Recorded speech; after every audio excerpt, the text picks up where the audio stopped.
Hello everyone again. So we're just going to look at one more example about carrying out a chi-square goodness of fit test. So basically, whenever you're doing a chi-square test, you need your hypotheses. And then, after you have your hypotheses, you're always going to need conditions. So it's kind of like the same for every other test we've been looking at. So the three conditions for the chi-square test, they're pretty much the same, just one of them changes subtly. So the first one is you need to do it randomly. So the data has to come from a well-designed random sample or from a randomized experiment. Also, you need to check the 10% condition when you're sampling without replacement. So this is where your sample size needs to be less than or equal to 1/10 of the population. And then most importantly, for your large counts, in order for us to be able to use the chi-square distribution, all the expected counts have to be greater than 5. So that last one there is the one that changes. So be on the lookout for that.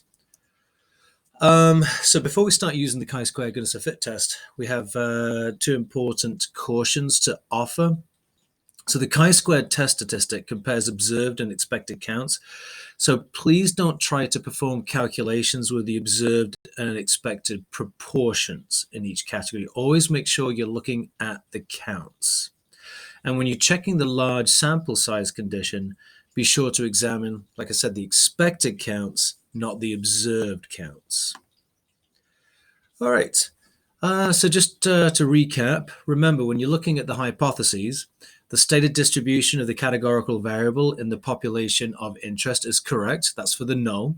And then for the alternative one, you always just say that the distribution of the categorical variable is not correct. You don't really need to use any numbers here. It's best to really kind of write it out as a sentence. And then again, this is how you're going to calculate the test statistic. Okay, so let's have a look at a problem. There's this really good book called Outliers by Malcolm Gladwell. And in that, he suggests that a hockey player's birth month has a huge influence on their chance to make it to the highest levels of the game. So specifically, since January the 1st is the cutoff date for youth leagues in Canada, players born in January will be competing against players up to 12 months younger. So therefore, the older players tend to be the bigger, stronger, and more coordinated they are, and hence they get more playing time, more coaching, and then have a better chance of being successful. So what we're going to do is we're going to see if birth date is really related to success, judged by whether a player makes it into the NHL or not.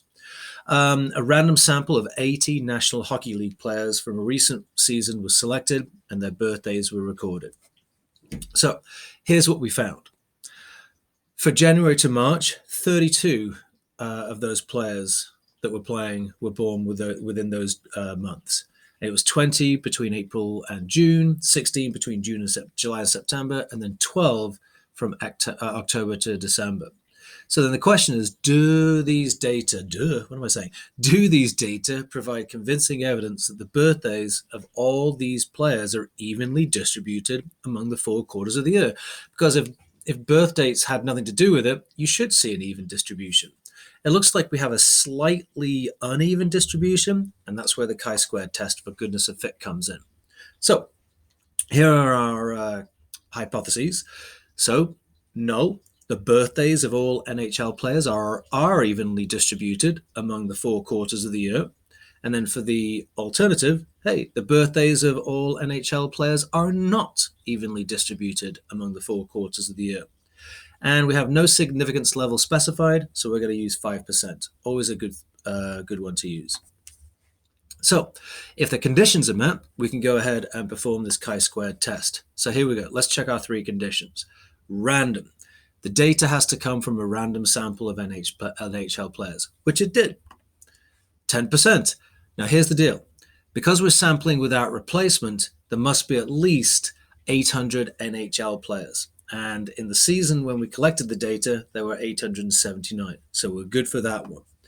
And then remember the big one, if birthdays are evenly distributed across the 4 quarters of the year, then the expected counts are all going to be a quarter of 80. Remember, for those 4 different periods, those 4 different quarters, we're assuming that there really shouldn't be a difference, so we're assuming them all to be the same. So a quarter of 80 will give you 20. Every single one of those are above 5, so we're all good to go with the conditions. All right, let's go ahead and figure out the test statistic. So again, it's going to look, pretty much like this. Best way to do it, though, is always to use the calculator if you can. So let's go ahead and look back at how we do that. So this time, I have all my data in the calculator. We're going to go up to L3, and then we're going to do parentheses, second L1 minus second L2, and then we're going to square that, and then we're going to divide by second L2.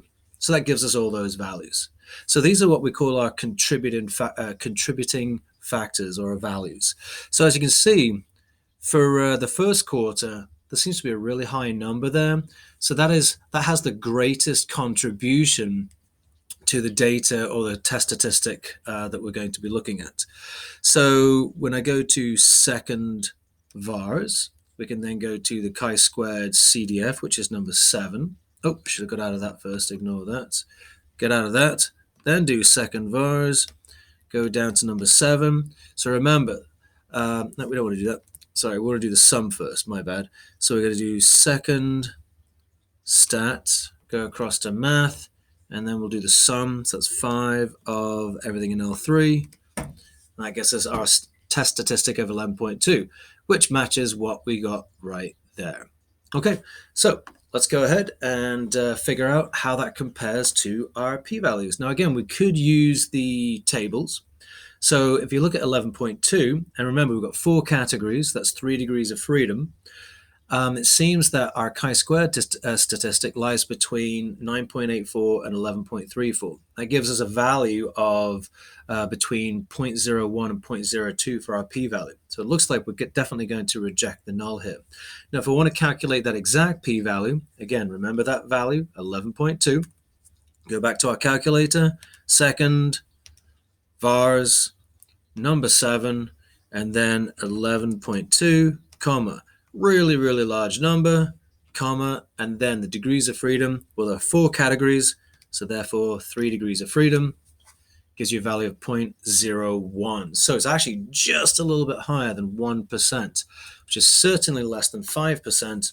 So therefore our conclusion, because the p-value, 0.011, is less than our alpha level of 0.05, we do reject the null. So we have convincing evidence that the birthdays of NHL players are not evenly distributed across the 4 quarters of the year. All right, hope you enjoyed. If you have any other questions, please reach out to me and let me know. Thanks very much.